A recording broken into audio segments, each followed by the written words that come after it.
things about the Gardner Museum is the feeling, at least for me, the interior and the exterior. So it feels like you're kind of inside and outside at the same time.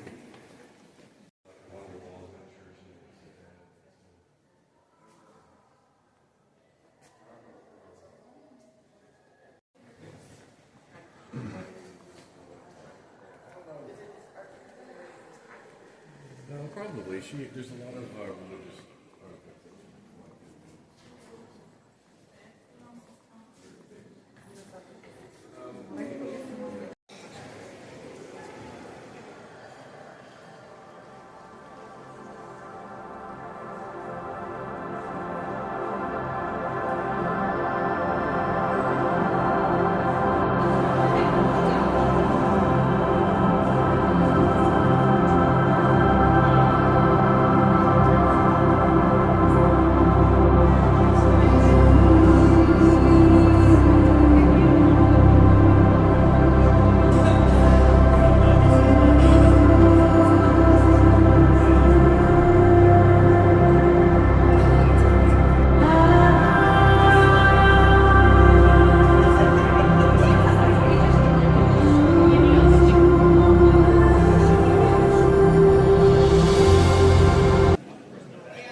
Overall, in my opinion, it's very eclectic. I think so because of the religious stuff. I actually like the religious stuff in the room, so there's about 3 floors, so that room was very religious, so that's one of my favorites. About the Gardner Heist. But every painting or every work of art here is pretty known, but the most known is on the missing paintings, the Heist.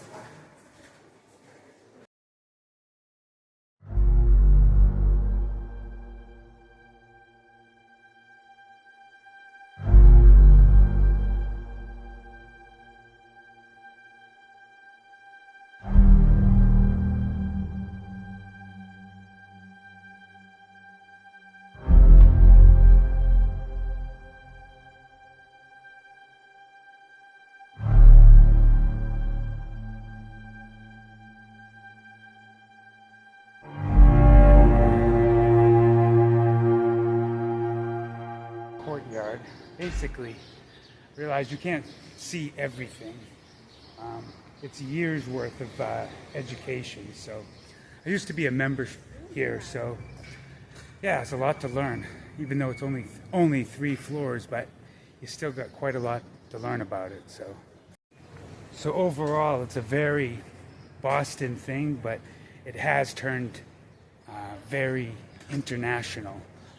So a lot of people in there from all over the world. I mean, obviously there's museums all over the world, but this one has become a good staple for Boston. So it's very much known, and the Heist, the missing painting, created more nostalgia. So that's what you get. So that's the Isabella Stewart Gardner Museum. There's been books, movies, one of the biggest heists in the world. So there was a Netflix series on it. So look into it yourself. I don't want to go too much into it, but look into it. It's great for everybody. The great thing about street tours is I always promise a hidden gem. The city above, I consider fun, the energy, all of the stuff.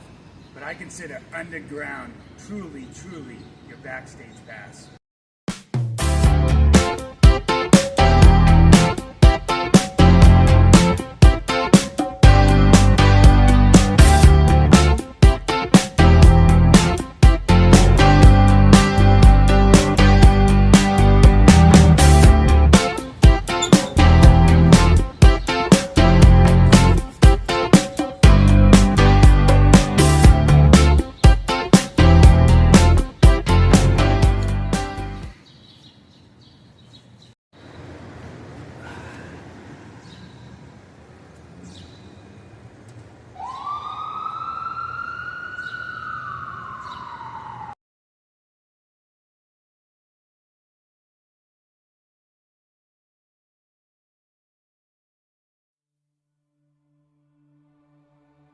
Sometimes the scary and ugly things in life and dark places can be beautiful, and nobody's going to tell you that.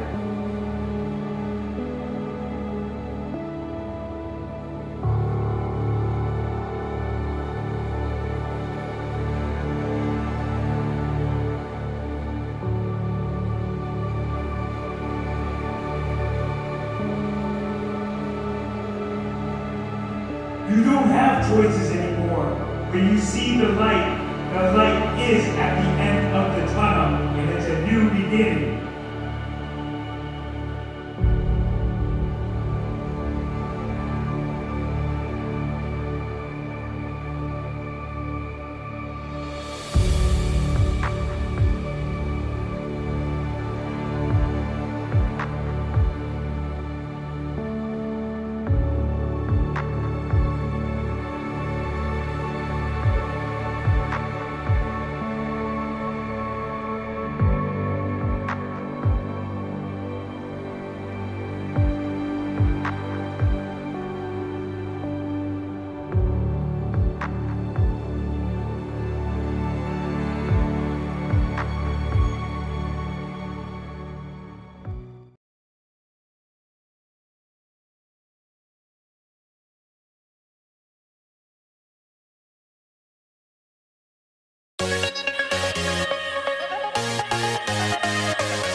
And that's why they call it history, because we've all been to brinks.